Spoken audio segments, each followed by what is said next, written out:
Hey, Tribute Band Central. Thanks so much for joining. This is another installment in my interviews that I do with members of bands. And I am honored to have two of the members of Circus, which is a rockin' band here out of Atlanta. And they are joining me tonight. It is Bill Weiland and Lisa Weiland.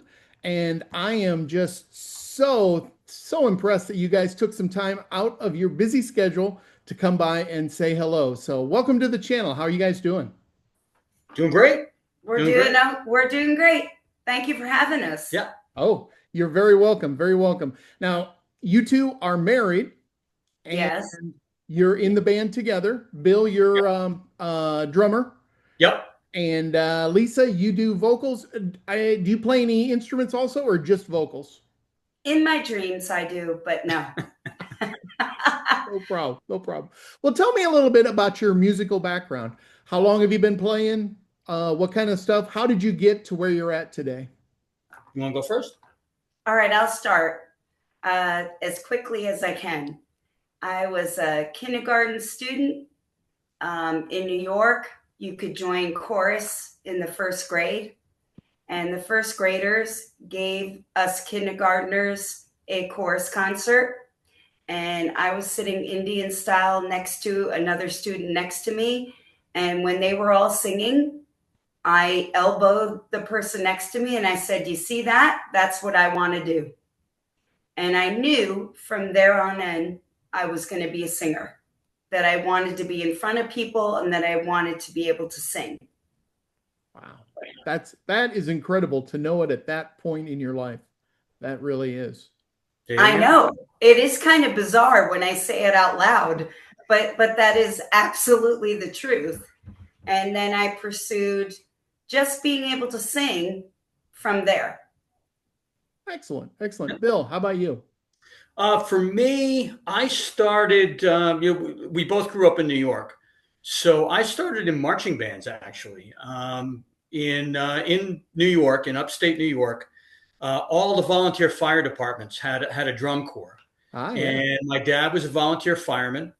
And that was just something I got into. I was probably about 5 or 6 or maybe a little bit older than that.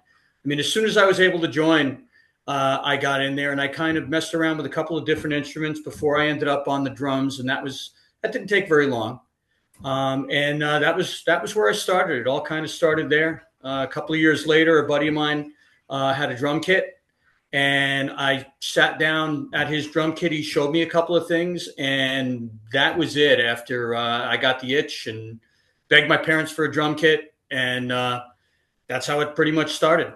Outstanding. Outstanding. I have really good memories of marching band from high school. I was a trumpet player. Yeah. So, yep. Love trumpet. Yeah. Yeah. It does. It stays with you. I am still friends on Facebook with virtually all the people from band. We have a group called Band Geeks. And that's amazing. I love that. Yeah, we still chat just like we did in high school. So it's very cool. Very cool. I love that. Yeah. So let's talk about Circus. How Sure. long has the band been around? And if you want to fill me in on the other musicians who are involved, and just tell me a little bit about what you do with Circus. Sure. Can I take that for a second? Go ahead. And you let them know. I think in September, it'll be 15 years. Wow. Yeah. So long time. With that, I'll let you kind of. Okay. So I would like to cover this in a way. So think back about almost 15 years ago. Another band we were in together was coming to its end after about 13 years. So there was like an overlap, if you will, of that band coming to an end and this band being a brainchild and coming to fruition. And I remember telling my husband, "Hey, this is your thing. You want to do classic rock. You want to do a tribute to this great American music or music around the world, quite frankly. You should do this and find a guy, find another male, for you to be the front man." I would love for you to do that. And I'm going to stay home with the kids. And, like we've been gigging for 13 years. It's good. I'm going to take a break and all of that. Well, it didn't quite work out that way. They kept trying different people. They would come to the house. I'd be inside with the kids and I would hear them practicing. And, part of me would be like, I don't know if that's the right fit, whatever. And they would, keep coming back, or my husband would keep coming back into the house going, that person didn't work out. I don't know. Like, what do you think it's going to do? How do you think it's going to work? And I said, I don't know, babe, you're going to have to keep searching. So they did a couple more guys. There was one guy that was really good where I thought, wow, this could really work.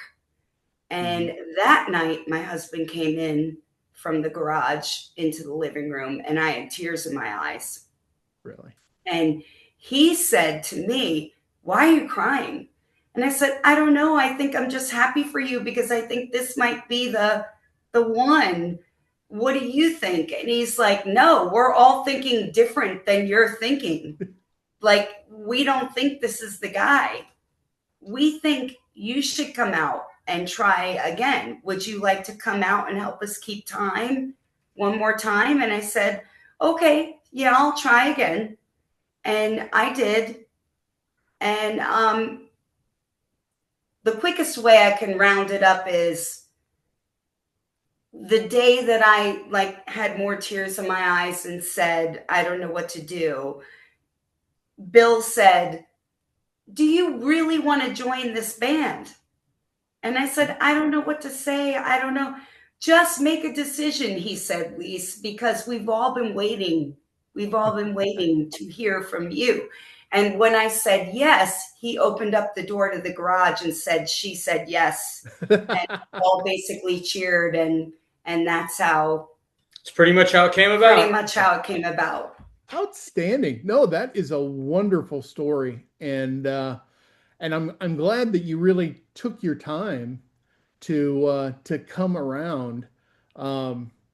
So tell me what kind of songs? I know it's classic rock, but what are some of your favorite songs to play? What do you think the crowd reacts the best to? What are you looking forward to playing next Saturday when I see you at the show? Sure. Well, I'll say this: we like projects, okay. Right? So we tend to pick songs that are not necessarily the obvious pick, and we tend to pick songs that are not necessarily the easiest songs. One of the things with Circus is that we don't play every weekend. We typically play once, maybe twice a month, okay. and we typically practice once a week. So we actually practice more than we play out. And as a result, it gives us the time to work on projects and work on songs that, that might take a little bit longer to pull together. And we've always kind of prided ourselves on doing that. We kind of do songs from artists that you're going to know, but not necessarily always the song that would be the obvious pick. Like a lot of bands will do a Led Zeppelin song and they'll do rock and roll. We'll do Kashmir, because I mean, personally, that's my favorite Zeppelin song, but it's also a lot more to that song than some of the other ones. And we've always kind of done stuff like that. I don't know if you want to. Well, we have more Zeppelin songs because Bill loves Zeppelin. There is that in our repertoire than you would think. So more obscure. You would tend less to hear about levee breaks. You would hear Kashmir or rock and roll first before you would ever hear levee breaks. But we do levee breaks as well. Yeah. It is, like I said, it's his favorite. And I didn't know anything about Led Zeppelin until I met my husband, quite frankly. She can thank me for that. Yeah. Seriously, I can. He was the one who gave me the whole education on all of that and some other bands for that matter. Because I was a disco head growing up. But that's another story. She was. But as far as other bands, though, that we do, I mean, there's Zeppelin, there's Pink Floyd, Queen, Heart, Traffic, we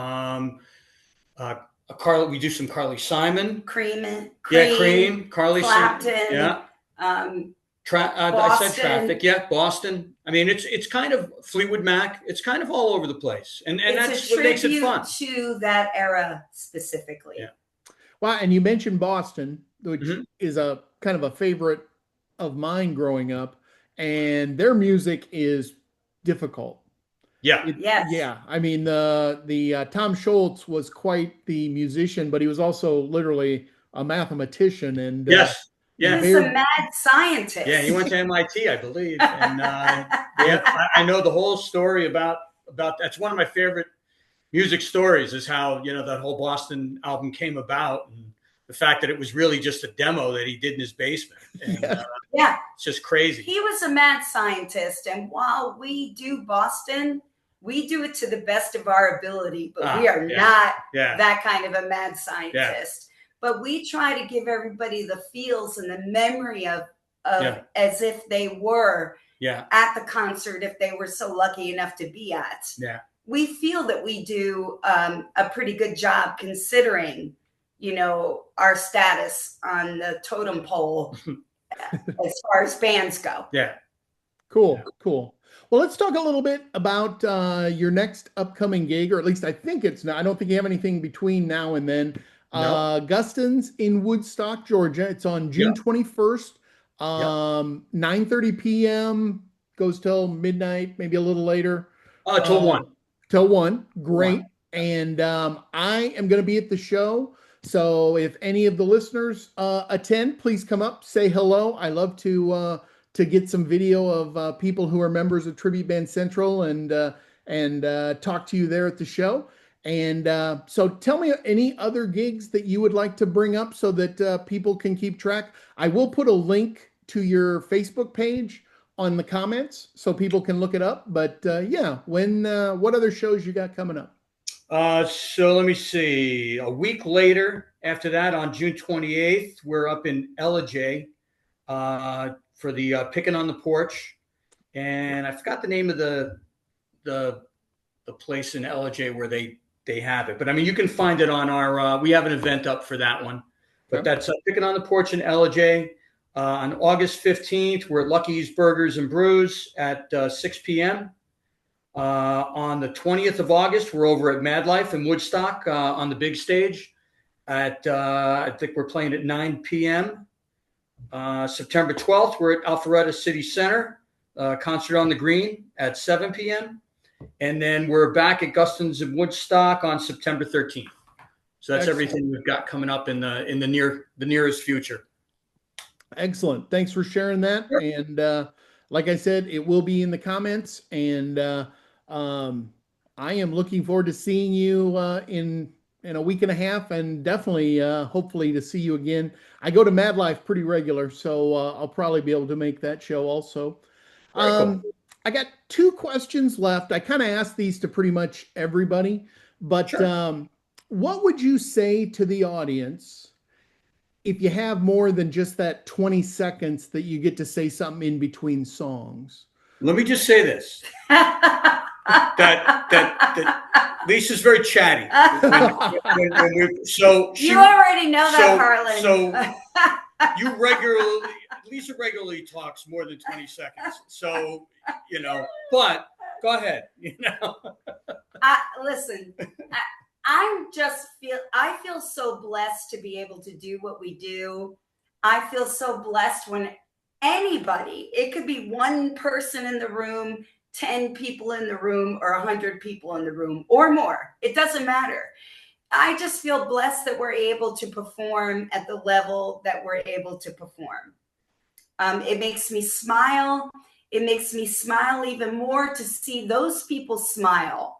When those people are smiling back at us, when those people even decide that, oh, we're going to dance in front of you now, this is a huge compliment to everything that's going on. It's just it's a great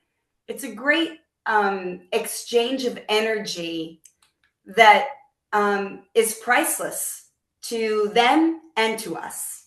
Yeah. And I'm totally grateful to God for that. Like, I wouldn't know how to put it any other way. Very, very nice. And from somebody who's in the crowd, I feel that too.